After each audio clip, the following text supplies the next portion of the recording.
Chapter 54, containing some particulars relative to the double knock and other matters, among which certain interesting disclosures relative to Mr. Snodgrass and a young lady are by no means irrelevant to this history.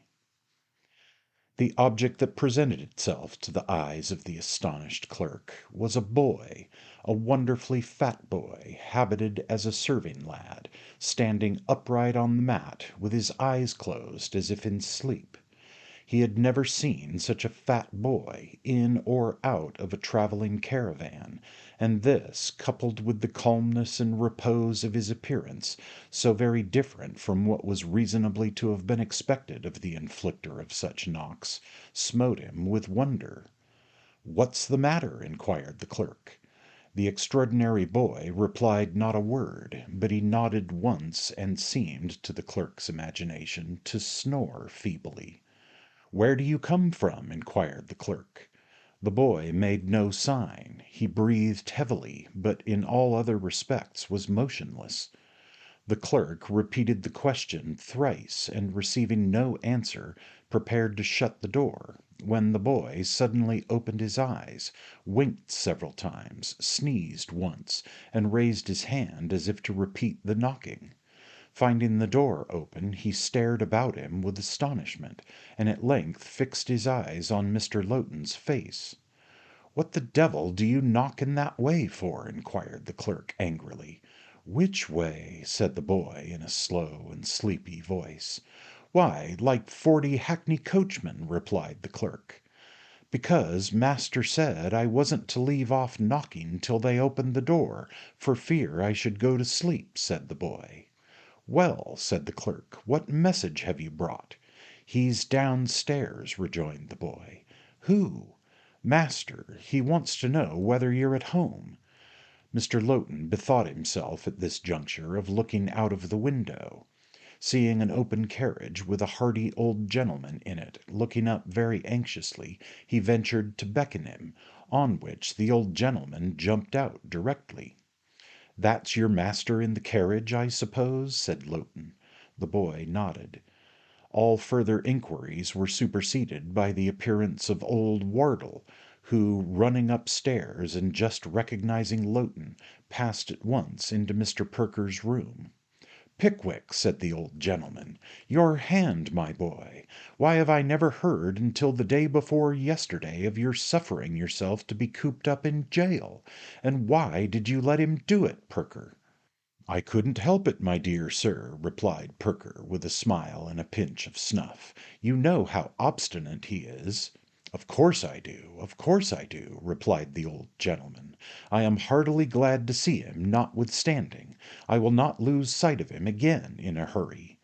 With these words Wardle shook Mr. Pickwick's hand once more, and, having done the same by Perker, threw himself into an armchair, his jolly red face shining again with smiles and health. "Well," said Wardle, "here are pretty goings on. A pinch of your snuff, Perker, my boy. Never were such times, eh?" "What do you mean?" inquired Mr. Pickwick. "Mean!" replied Wardle. "Why, I think the girls are all running mad. That's no news, you'll say. Perhaps it's not, but it's true for all that. You have not come up to London, of all places in the world, to tell us that, my dear sir, have you?" inquired Perker. "No, not altogether," replied Wardle, "though it was the main cause of my coming. How's Arabella?" "Very well," replied Mr. Pickwick, "and will be delighted to see you, I'm sure." "Black-eyed little jilt," replied Wardle. "I had a great idea of marrying her myself one of these odd days. But I am glad of it, too, very glad." "How did the intelligence reach you?" asked Mr. Pickwick. "Oh, it came to my girls, of course," replied Wardle. "Arabella wrote the day before yesterday to say she had made a stolen match without her husband's father's consent, and so you had gone down to get it when his refusing it couldn't prevent the match, and all the rest of it. I thought it a very good time to say something serious to my girls, so I said what a dreadful thing it was that children should marry without their parents' consent, and so forth. But, bless your hearts, I couldn't make the least impression upon them. they thought it such a much more dreadful thing that there should have been a wedding without bridesmaids that I may as well have preached to Joe himself." Here the old gentleman stopped to laugh, and having done so to his heart's content, presently resumed. "But this is not the best of it, it seems. This is only half the love-making and plotting that have been going forward. We have been walking on mines for the last 6 months, and they've sprung at last." "What do you mean?" exclaimed Mr. Pickwick, turning pale. "No other secret marriage, I hope?" "No, no," replied old Wardle, "not so bad as that, no." "What then?" inquired Mr. Pickwick. "Am I interested in it?" "Shall I answer that question, Perker?" said Wardle. "If you don't commit yourself by doing so, my dear sir." "Well, then, you are," said Wardle. "How?" asked Mr. Pickwick anxiously. "In what way?" "Really," replied Wardle, "you're such a fiery sort of a young fellow that I am almost afraid to tell you. But, however, if Perker will sit between us to prevent mischief, I'll venture."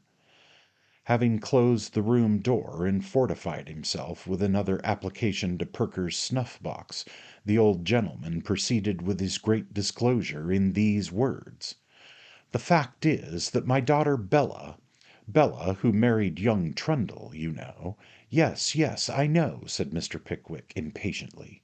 "Don't alarm me at the very beginning.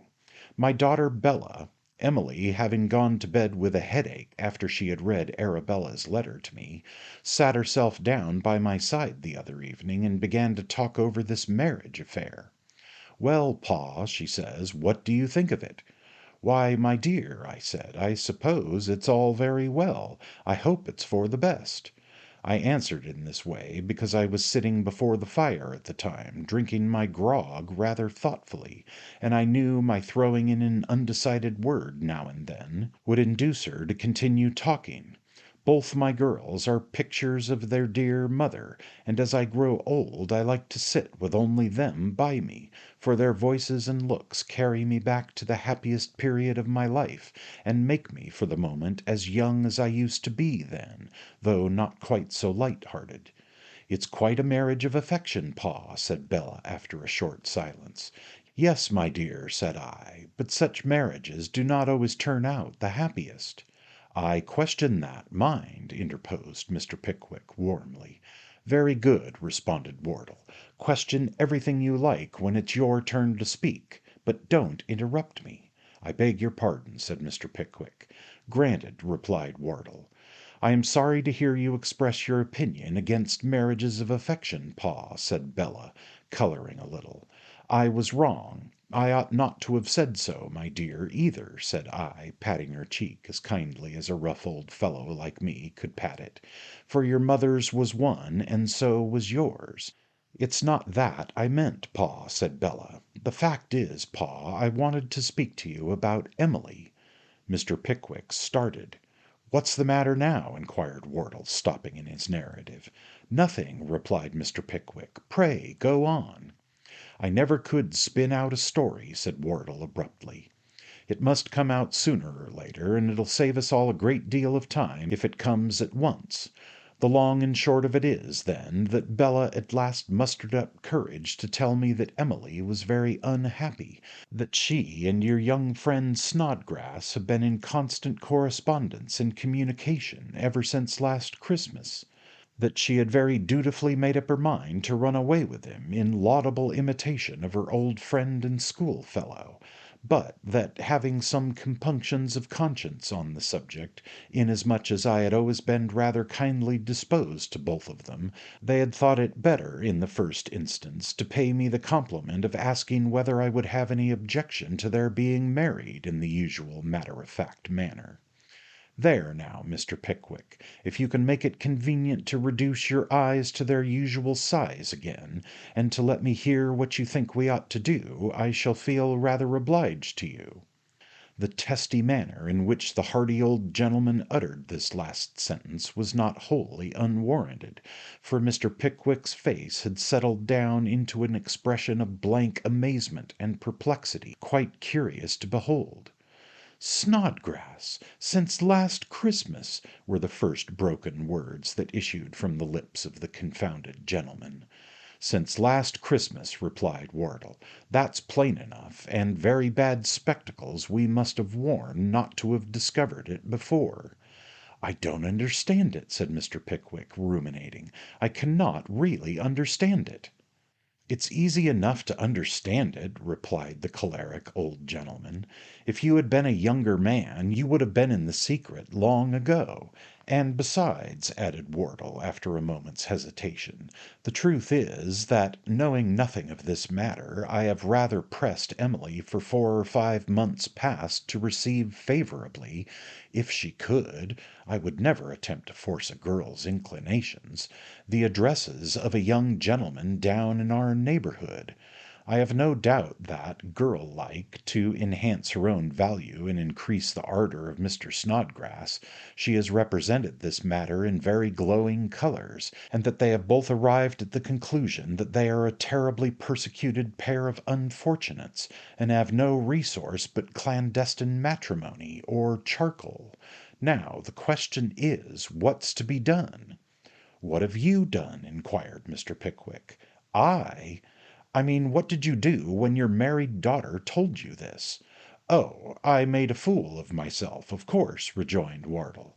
"Just so," interposed Perker, who had accompanied this dialogue with sundry twitchings of his watch chain, vindictive rubbings of his nose, and other symptoms of impatience. "That's very natural. But how?" "I went into a great passion and frightened my mother into a fit," said Wardle. "That was judicious," remarked Perker. "And what else?" "I fretted and fumed all next day, and raised a great disturbance," rejoined the old gentleman. "At last I got tired of rendering myself unpleasant and making everybody miserable, so I hired a carriage at Muggleton and put my own horses in it and came up to town, under pretence of bringing Emily to see Arabella." "Miss Wardle is with you, then?" said Mr. Pickwick. "To be sure she is," replied Wardle. "She is at Osborne's Hotel in the Adelphi at this moment, unless your enterprising friend has run away with her since I came out this morning." "You are reconciled, then?" said Perker. "Not a bit of it," answered Wardle. "She has been crying and moping ever since, except last night, between tea and supper, when she made a great parade of writing a letter that I pretended to take no notice of." "You want my advice in this matter, I suppose?" said Perker, looking from the musing face of Mr. Pickwick to the eager countenance of Wardle, and taking several consecutive pinches of his favourite stimulant. "I suppose so," said Wardle, looking at Mr. Pickwick. "Certainly," replied that gentleman. "Well, then," said Perker, rising and pushing his chair back, "my advice is, that you both walk away together, or ride away, or get away by some means or other, for I'm tired of you, and just talk this matter over between you. If you have not settled it by the next time I see you, I'll tell you what to do." "This is satisfactory," said Wardle, hardly knowing whether to smile or be offended. "Pooh, pooh, my dear sir," returned Perker. "I know you both a great deal better than you know yourselves. You have settled it already, to all intents and purposes." Thus expressing himself, the little gentleman poked his snuff box first into the chest of Mr. Pickwick, and then into the waistcoat of Mr. Wardle, upon which they all three laughed, especially the two last named gentlemen, who at once shook hands again, without any obvious or particular reason. "You dine with me to-day," said Wardle to Perker as he showed them out. "Can't promise, my dear sir, can't promise," replied Perker. "I'll look in the evening, at all events." "I shall expect you at 5," said Wardle. "Now, Joe." And Joe having been at length awakened, the two friends departed in Mr. Wardle's carriage, which in common humanity had a dickey behind for the fat boy, who, if there had been a footboard instead, would have rolled off and killed himself in his very first nap. Driving to the George and Vulture, they found that Arabella and her maid had sent for a hackney coach immediately on the receipt of a short note from Emily announcing her arrival in town, and had proceeded straight to the Adelphi. As Wardle had business to transact in the city, they sent the carriage and the fat boy to his hotel, with the information that he and Mr. Pickwick would return together to dinner at 5 o'clock. Charged with this message, the fat boy returned, slumbering as peaceably in his dickey over the stones as if it had been a down bed on watch springs.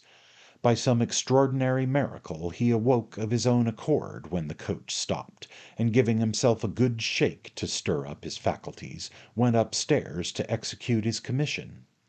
Now, whether the shake had jumbled the fat boy's faculties together, instead of arranging them in proper order, or had roused such a quantity of new ideas within him as to render him oblivious of ordinary forms and ceremonies, or, which is also possible, had proved unsuccessful in preventing his falling asleep as he ascended the stairs, it is an undoubted fact that he walked into the sitting-room without previously knocking at the door, and so beheld a gentleman with his arms clasping his young mistress's waist, sitting very lovingly by her side on a sofa, while Arabella and her pretty housemaid feigned to be absorbed in looking out of a window at the other end of the room.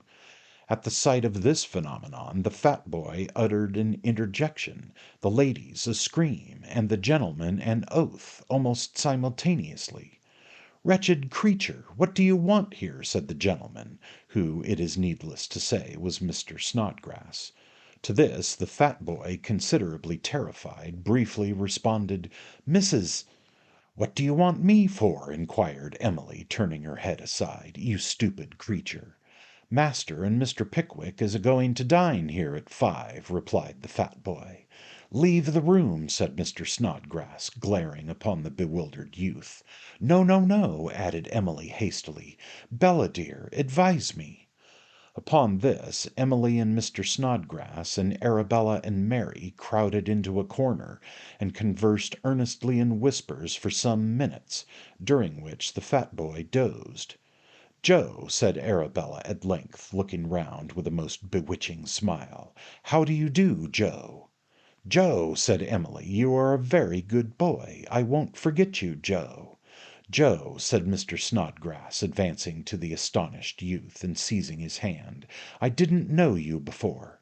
There's 5 shillings for you, Joe."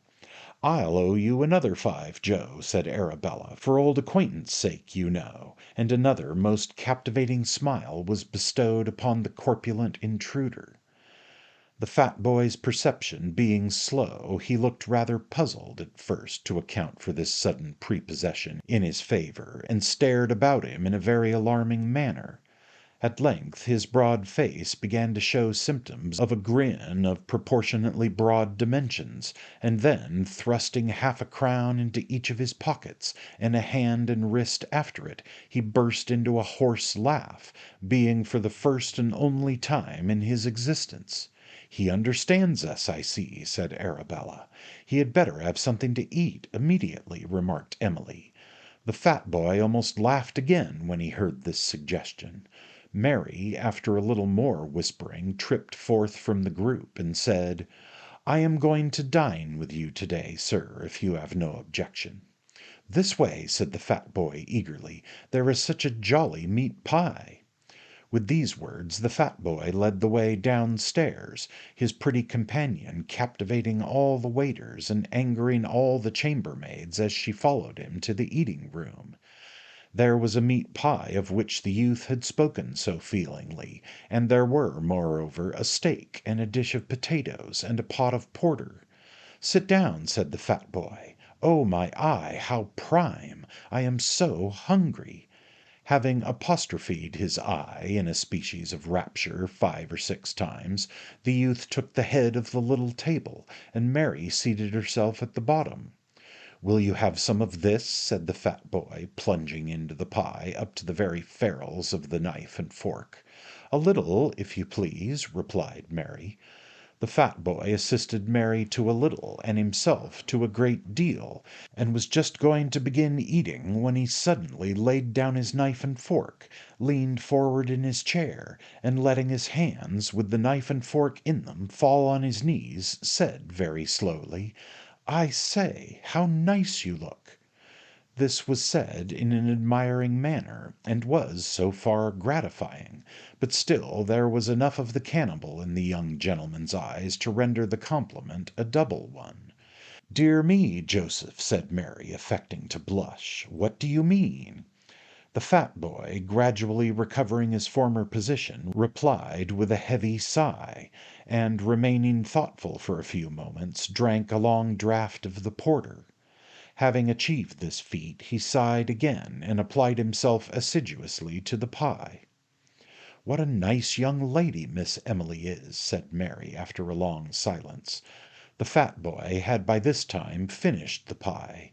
He fixed his eyes on Mary, and replied, "I knows a nicerer." "Indeed!" said Mary. "Yes, indeed," replied the fat boy, with unwonted vivacity. "What's her name?" inquired Mary. "What's yours?" "Mary." "So's hers," said the fat boy. "You're her." The boy grinned to add point to the compliment, and put his eyes into something between a squint and a cast, which there is reason to believe he intended for an ogle. "You mustn't talk to me in that way," said Mary. "You don't mean it." "Don't I, though?" replied the fat boy. "I say." "Well, are you going to come here regular?" "No," rejoined Mary, shaking her head. "I'm going away again to night. Why?" "Oh!" said the fat boy, in a tone of strong feeling, "how we should have enjoyed ourselves at meals if you had been." "I might come here sometimes, perhaps, to see you," said Mary, plaiting the tablecloth in assumed coyness, "if you would do me a favour." The fat boy looked from the pie dish to the steak, as if he thought a favour must be in a manner connected with something to eat, and then took out one of the half-crowns and glanced at it nervously. "Don't you understand me?" said Mary, looking slyly in his fat face. Again he looked at the half-crown, and said faintly, "No." "The ladies want you not to say anything to the old gentleman about the young gentleman having been upstairs, and I want you to." "Is that all?" said the fat boy, evidently very much relieved, as he pocketed the half-crown again. "O' course I ain't a-going to." "You see," said Mary, "Mr. Snodgrass is very fond of Miss Emily, and Miss Emily is very fond of him, and if you were to tell about it, the old gentleman would carry you all away miles into the country, where you'd see nobody." "No, no, I won't tell," said the fat boy stoutly. "That's a dear," said Mary. "Now it's time I went upstairs and got my lady ready for dinner." "Don't go yet," urged the fat boy. "I must," replied Mary. "Good-bye for the present." The fat boy, with elephantine playfulness, stretched out his arms to ravish a kiss, but as it required no great agility to elude him, his fair enslaver had vanished before he closed them again, upon which the apathetic youth ate a pound or so of steak with a sentimental countenance, and fell fast asleep. There was so much to say upstairs, and there were so many plans to concert for elopement and matrimony in the event of old Wardle continuing to be cruel, that it wanted only half an hour of dinner when Mr. Snodgrass took his final adieu. The ladies ran to Emily's bedroom to dress, and the lover, taking up his hat, walked out of the room. He had scarcely got outside the door when he heard Wardle's voice talking loudly, and looking over the banisters beheld him, followed by some other gentleman, coming straight upstairs. Knowing nothing of the house, Mr. Snodgrass in his confusion stepped hastily back into the room he had just quitted, and passing thence into an inner apartment, Mr. Wardle's bedchamber, closed the door softly just as the persons he had caught a glimpse of entered the sitting-room. These were Mr. Wardle, Mr. Pickwick, Mr. Nathaniel Winkle, and Mr. Benjamin Allen, whom he had no difficulty in recognizing by their voices. "Very lucky I had the presence of mind to avoid them," thought Mr. Snodgrass with a smile, and walking on tiptoe to another door near the bedside. "This opens into the same passage, and I can walk quietly and comfortably away." There was only one obstacle to his walking quietly and comfortably away, which was that the door was locked and the key gone. "Let us have some of your best wine to-day, waiter," said old Wardle, rubbing his hands. "You shall have some of the very best, sir," replied the waiter. "Let the ladies know we have come in." "Yes, sir." Devoutly and ardently did Mr. Snodgrass wish that the ladies could know he had come in, He ventured once to whisper, "Waiter," through the keyhole, but the probability of the wrong waiter coming to his relief flashed upon his mind, together with a sense of the strong resemblance between his own situation and that in which another gentleman had been recently found in a neighboring hotel, an account of whose misfortunes had appeared under the head of "Police" in that morning's paper. He sat himself on a portmanteau and trembled violently. "We won't wait a minute for Perker," said Wardle, looking at his watch. "He is always exact. He will be here in time if he means to come, and if he does not, it's of no use waiting. Ha, Arabella!" "My sister!" exclaimed Mr. Benjamin Allen, folding her in a most romantic embrace. "Oh, Ben, dear, how you do smell of tobacco!" said Arabella, rather overcome by this mark of affection. "Do I?" said Mr. Benjamin Allen. "Do I, Bella? Well, perhaps I do." Perhaps he did, having just left a pleasant little smoking party of 12 medical students in a small back parlor with a large fire. "But I am delighted to see you," said Mr. Ben Allen. "Bless you, Bella." "There," said Arabella, bending forward to kiss her brother. "Don't take hold of me again, Ben, dear, because you tumble me so." At this point of the reconciliation Mr. Ben Allen allowed his feelings and the cigars and porter to overcome him, and looked round upon the beholders with damp spectacles. "Is nothing to be said to me?" cried Wardle with open arms. "A great deal," whispered Arabella, as she received the old gentleman's hearty caress and congratulation.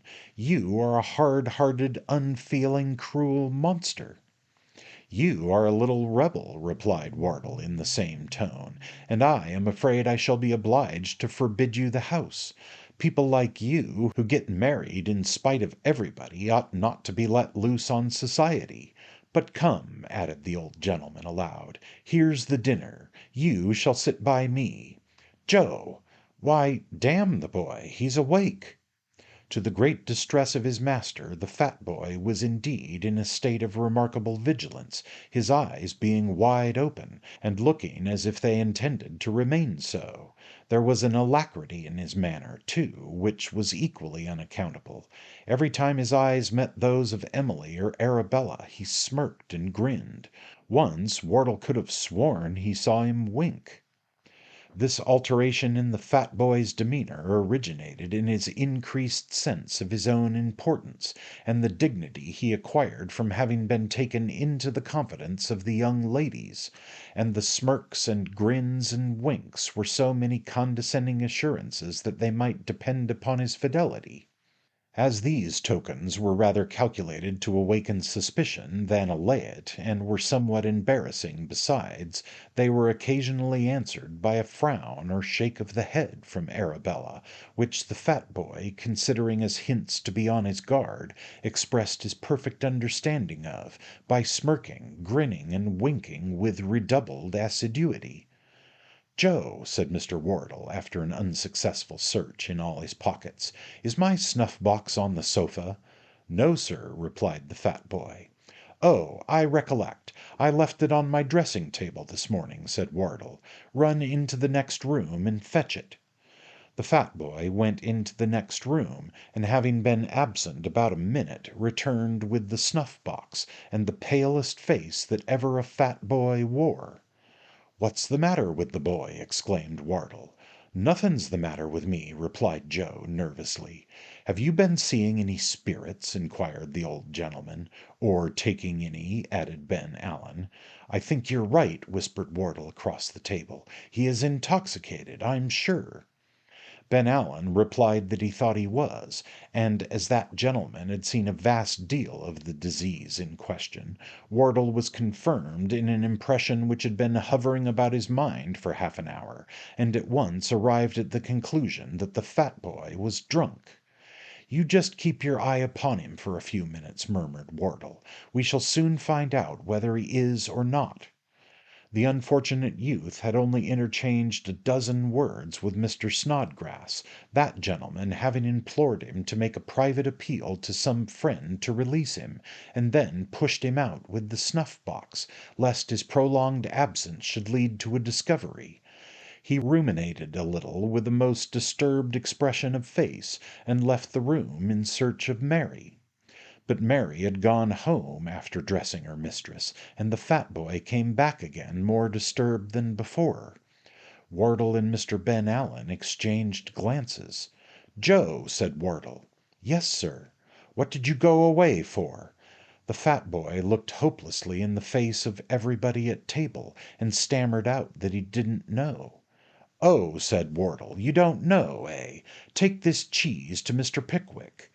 Now, Mr. Pickwick, being in the very best health and spirits, had been making himself perfectly delightful all dinner time, and was at this moment engaged in an energetic conversation with Emily and Mr. Winkle. Bowing his head courteously in the emphasis of his discourse, gently waving his left hand to lend force to his observations, and all glowing with placid smiles. He took a piece of cheese from the plate, and was on the point of turning round to renew the conversation, when the fat boy, stooping so as to bring his head on a level with that of Mr. Pickwick, pointed with his thumb over his shoulder, and made the most horrible and hideous face that was ever seen out of a Christmas pantomime. "Dear me," said Mr. Pickwick, starting, "what a very He stopped, for the fat boy had drawn himself up, and was, or pretended to be, fast asleep. "What's the matter?" inquired Wardle. "This is such an extremely singular lad," replied Mr. Pickwick, looking uneasily at the boy. "It seems an odd thing to say, but upon my word I am afraid that, at times, he is a little deranged." "Oh, Mr. Pickwick, pray don't say so!" cried Emily and Arabella, both at once. "I am not certain, of course," said Mr. Pickwick, amidst profound silence and looks of general dismay, "but his manner to me this moment really was very alarming." "Oh!" ejaculated Mr. Pickwick, suddenly jumping up with a short scream, "I beg your pardon, ladies, but at that moment he ran some sharp instrument into my leg. Really, he is not safe." "He's drunk!" roared old Wardle passionately. "Ring the bell! Call the waiters! He's drunk!" "I ain't," said the fat boy, falling on his knees, as his master seized him by the collar. "I ain't drunk." "Then you're mad. That's worse. Call the waiters," said the old gentleman. "I ain't mad. I'm sensible," rejoined the fat boy, beginning to cry. "Then what the devil did you run sharp instruments into Mr. Pickwick's legs for?" inquired Wardle angrily. "He wouldn't look at me," replied the boy. "I wanted to speak to him." "What did you want to say?" asked half a dozen voices at once. The fat boy gasped, looked at the bedroom door, gasped again, and wiped 2 tears away with the knuckle of each of his forefingers. "What did you want to say?" demanded Wardle, shaking him. "Stop," said Mr. Pickwick. "Allow me. What did you wish to communicate to me, my poor boy?" "I want to whisper to you," replied the fat boy. "You want to bite his ear off, I suppose," said Wardle. "Don't come near him. He's vicious. Ring the bell and let him be taken downstairs." Just as Mr. Winkle caught the bell rope in his hand, it was arrested by a general expression of astonishment. The captive lover, his face burning with confusion, suddenly walked in from the bedroom and made a comprehensive bow to the company. "Hullo!" cried Wardle, releasing the fat boy's collar and staggering back. "What's this?" "I have been concealed in the next room, sir, since you returned," explained Mr. Snodgrass. "Emily, my girl," said Wardle reproachfully, "I detest meanness and deceit. This is unjustifiable and indelicate in the highest degree. I don't deserve this at your hands, Emily, indeed." "Dear papa," said Emily, "Arabella knows, everybody here knows, Joe knows, that I was no party to this concealment. Augustus, for heaven's sake, explain it." Mr. Snodgrass, who had only waited for a hearing, at once recounted how he had been placed in his then distressing predicament, how the fear of giving rise to domestic dissensions had alone prompted him to avoid Mr. Wardle on his entrance, how he merely meant to depart by another door, but, finding it locked, had been compelled to stay against his will.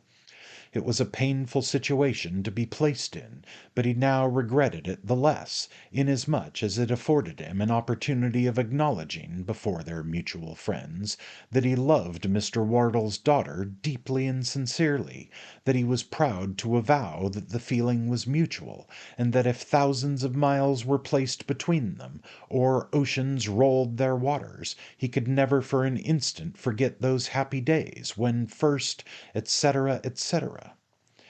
Having delivered himself to this effect, Mr. Snodgrass bowed again, looked into the crown of his hat, and stepped towards the door. "Stop!" shouted Wardle. "Why, in the name of all that's inflammable," mildly suggested Mr. Pickwick, who thought something worse was coming. "Well, that's inflammable," said Wardle, adopting the substitute. "Couldn't you say all this to me in the first instance?" "Or confide in me," added Mr. Pickwick. "Dear, dear," said Arabella, taking up the defence, "what is the use of asking all that now, especially when you know you had set your covetous old heart on a richer son-in-law, and are so wild and fierce besides that everybody is afraid of you except me? Shake hands with him and order him some dinner, for goodness gracious sake, for he looks half starved. And pray have your wine up at once, for you'll not be tolerable until you've taken 2 bottles at least." The worthy old gentleman pulled Arabella's ear, kissed her without the smallest scruple, kissed his daughter also with great affection, and shook Mr. Snodgrass warmly by the hand. "She is right on one point, at all events," said the old gentleman cheerfully. "Ring for the wine." The wine came, and Perker came upstairs at the same moment. Mr. Snodgrass had dinner at a side table, and when he had dispatched it, drew his chair next Emily without the smallest opposition on the old gentleman's part. The evening was excellent. Little Mr. Perker came out wonderfully, told various comic stories, and sang a serious song which was almost as funny as the anecdotes. Arabella was very charming, Mr. Wardle very jovial, Mr. Pickwick very harmonious, Mr. Ben Allen very uproarious, the lovers very silent, Mr. Winkle very talkative, and all of them very happy.